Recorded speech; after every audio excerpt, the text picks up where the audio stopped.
should be fun. Community garden, as well as their allotments.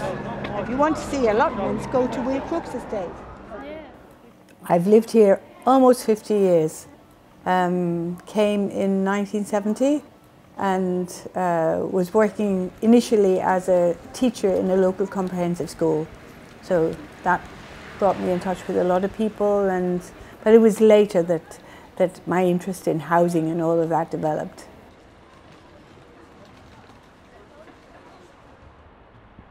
It's a very working class area, and when I came here first, nearly all the men, whether they were sons or fathers or brothers or grandfathers, their employment was connected with the docks. That, of course, all shifted, changed. 30 years ago, we became aware of a group called the London Dockland Development Corporation, which everybody was calling the LDDC, who had come to regenerate, underline, regenerate the docks. And it was Margaret Thatcher's dream that Canary Wharf would become the new Frankfurt, the new financial centre of the universe, really. Can I have 2 girls, please? 2 girls. But for us in Poplar, we lost 500 council homes. They were absolutely council. You know, no one had invented the term affordable. They were simply council homes. So we lost 500 of those homes to make way for the Limehouse Link and the other developments. And obviously that brought us together.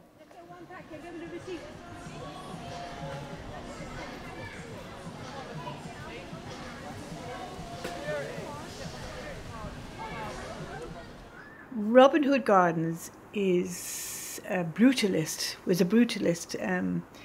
Some people would call it a monstrosity, but those who were living in it, particularly the families, they loved it because of the space. There were what they called pathways in the sky, the landings outside people's doors. You had to meet each other, you at least had community. The kids could play outside the door. All of that helped build a community.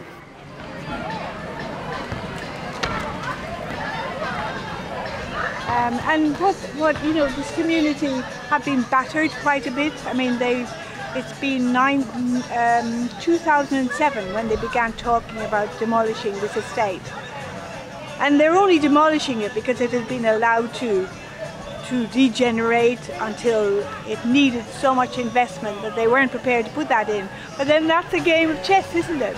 That's precisely what their end game was: bring it down so they can rebuild, make a lot of money, and build a glass house like the one we have across the road here, and tell us they're creating a new community. So, you know, that's all we're trying to do, is bring people together and celebrate the fact that we are one family, and we've got an awful lot to be thankful for and a lot to celebrate.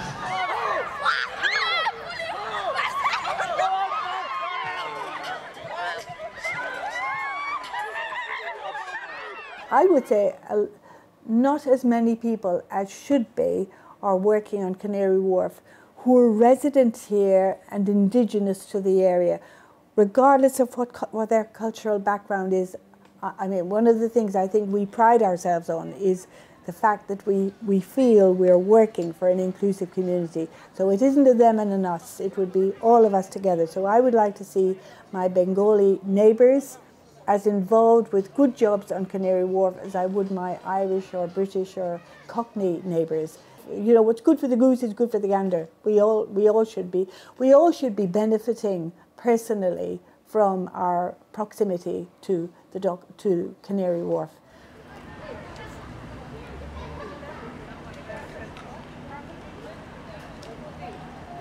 Well, when you're in Robin Hood Gardens, you can see across to Balfron Tower, and I think for us now on the Poplar ward, we feel if we're not careful, we're going to be squeezed from both ends, from both Chris Street and Poplar Harca and Balfron Tower and Canary Wharf.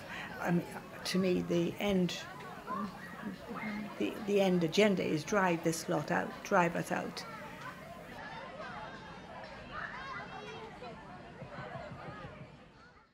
Yeah, it's gone. But it's gone. I mean, you can't even see the shape of it anymore, can you? You know, the important thing about Balfron Tower was its shape, but you can't even see that anymore.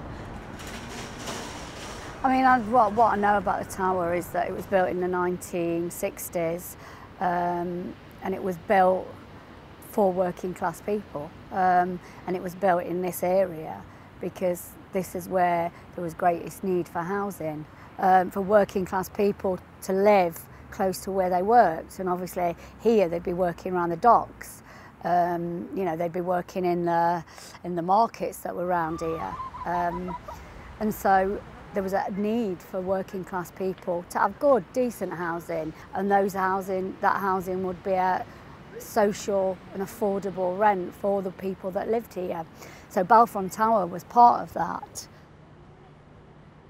So the consequences of, I suppose, the nature of the area changing, the original people that lived in Balfron Tower were moved out, although they were told that they would be moving back in after the redevelopment, but that's not going to happen. They have been moved out.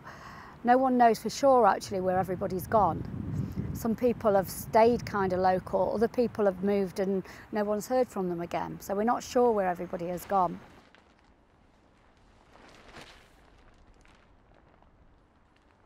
Balfron Tower is not going to be social housing. It is not going to be council housing, perhaps never again. And so obviously it's going to be about profit. It's going to be about selling those flats on the open market, and they'll market those flats as, you know, a piece of history of the East End, you know, as, you know, the fashionable brutalist movement, and people will buy into that. You know, the people that those flats were created for and built for will never live in them again. They've gone. We know we have lost them.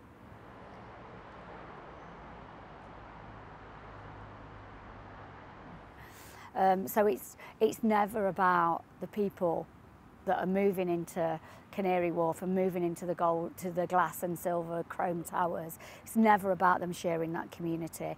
It's really a colonisation. You know, the towers come in and the coffee shops come in, and then the gyms come in, and then the running clubs come in, and then the craft beer comes in, and then your pub goes out, and your cafe goes out, and your shop that sells, you know, bits and bobs that you need for your home disappears. And you, before long, you know, you live in an area where you can't buy anything that you need. I mean, is that what's happening with the market now? That's what will happen to the market, yeah.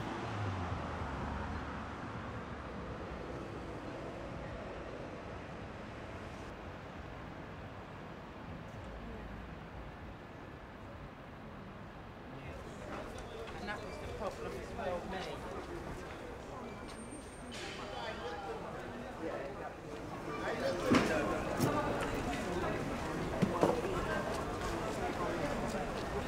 Yeah, I used to go jogging around Canary Wharf and there wasn't a thing around there. Every night I used to jog around there and it's like, it was completely empty. Always there was like a few little boats and the cranes that used to dock the boats up and whatever, like load them up. But other than that, there was nothing there, like no buildings. It's amazing, like in sort of them, say 20 years, things have changed.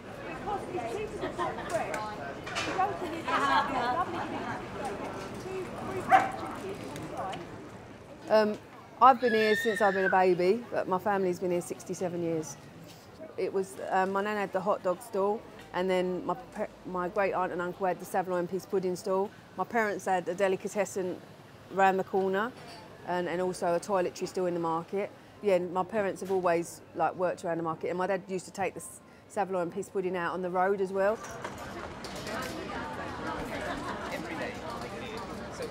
That's what's nice about it. You know, because I live locally, I don't only know people from here, I know people from like where I live, and a lot of people come down this market. So it's kind of it's nice to keep it that it's like a little unit of people that all chat to each other. They may chat about each other, but they do chat to each other facially. But it's just nice to, you know, understand your customers as well as them being a customer, like to talk to them and, you know.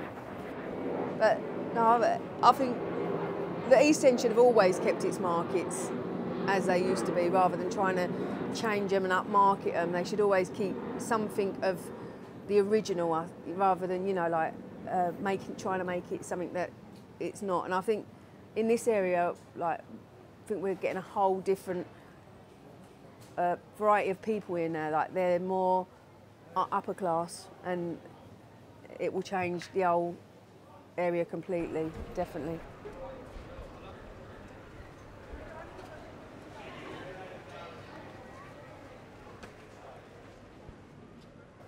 It's like, I don't understand, you know, they keep redeveloping areas and markets especially, and making everything so expensive, where they're going to put the rents up to like 50 grand a year, you know, and make it unaffordable, and you're not going to get them shops here, because the way I see it, if your cost is low, then the people like ourselves can keep our prices low, whereas if you start putting up, then local people can't always afford to like eat out, because we get forced to put prices up. But, you know, it's like all good things come to an end, so and then you have to change and do something else, don't you?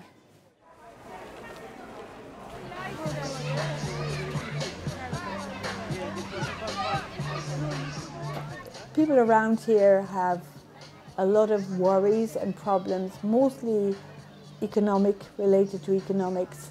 You've got kids standing here in the evening looking at the wealth of Canary Wharf and thinking to themselves, well, that's not for me. And there's a huge divide. There's a huge divide. And we work with people from Canary Wharf who say, well, we want more of you to come across the glass bridge. And I say, yeah, put some money in our pockets and we will go over the glass bridge. We will go and shop in Waitrose. But at the moment, it's Iceland. That's the best place for most of us. We'll get most value for whatever money we have. So, you know, it's near the twain can meet at the moment, because they don't understand us, and I guess probably we don't understand them either. It's a mutual lack of understanding and lack of walking in each other's shoes. I think they can't possibly understand families, the way they're set up, the lack of space. So many families around here are living in overcrowded conditions.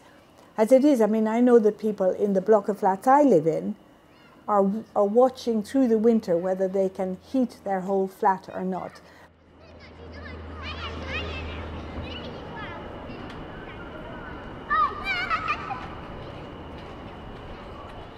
I don't need to light up my living room at night because I've got Canary Wharf lighting it up for me free. Everything is lit, whether there's anybody in the office or not. And that's not just Canary Wharf PLC, it's all the banks. They are totally unaware of what's on the other side of the road, how people are struggling.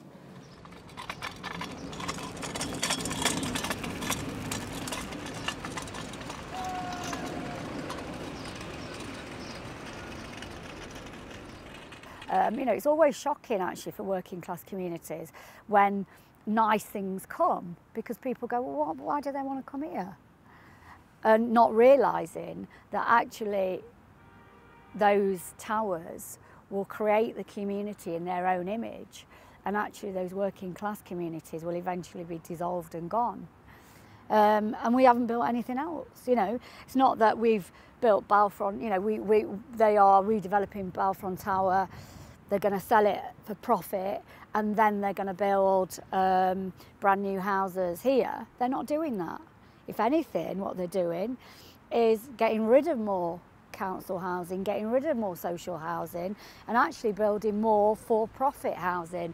I mean, you can see if you look around here, you know, you can see what is going up, and these are not social housing units.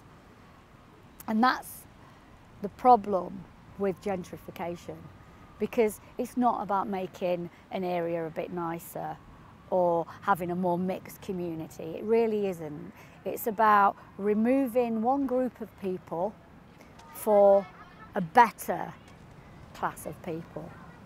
And that better class of people will live in those towers, will now live in Balfron Tower, and will be working in the finance industry.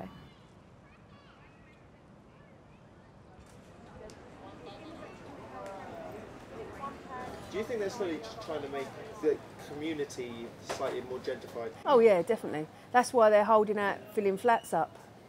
Like, why are you keeping flats empty in this area when you're sending youngsters who are born and bred in this area out of the area? Opposite where I live, there's 5 one-bedroom flats that have been empty since Christmas. So obviously they're holding that out for a reason. So I reckon waiting for all the regeneration. I don't know, but you know, if you've got people in this area, youngsters crying out for flats, why are you letting flats sit empty for 7 months? So, and there's like story blocks that are empty and they've been sitting empty, so, and not one person in them. You know, it's all about, as I said, I think it's all about money now and not about what you can do for your community.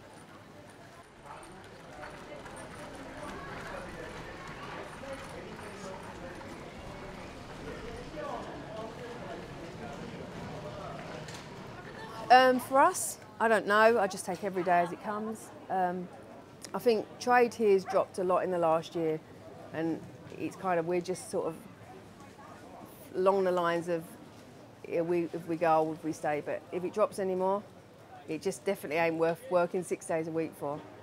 But it'd be a shame because it's, to me, it's like a long process of family history down here. But you can't, you know, you can't survive without the proper income coming in. If that's the case, then it's easy. I'll go get a job in Tesco's.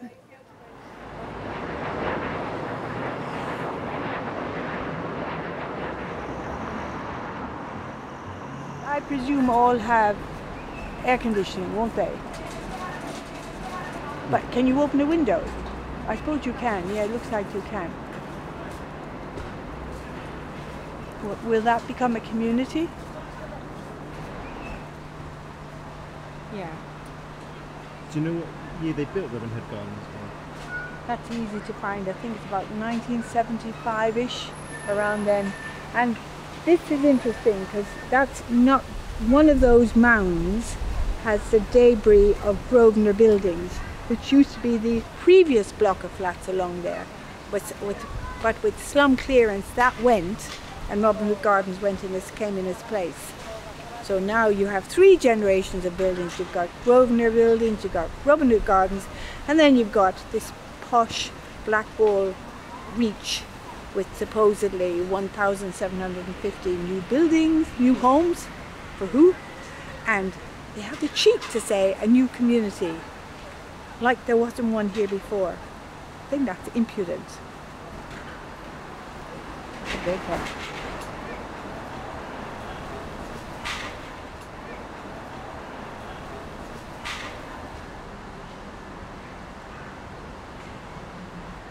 I don't know in 20 years' time what the East End of London will look like, actually, and who will be living here.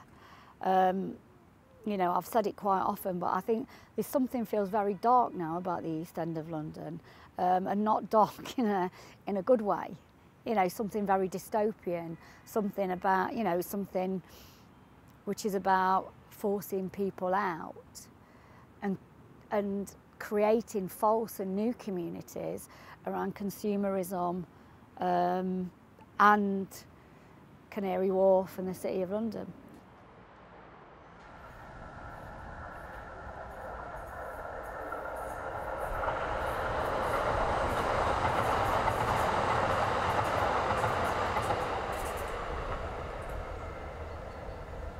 Well, I think if we don't get off our rear ends, we won't be here at all. So that's a simple answer. But if we can come together and use our intelligence, we're working on getting people getting clued into that and getting them responsible enough to say, hey, we're not going to let this happen. And if we get together, we can prevent it happening. We can do something.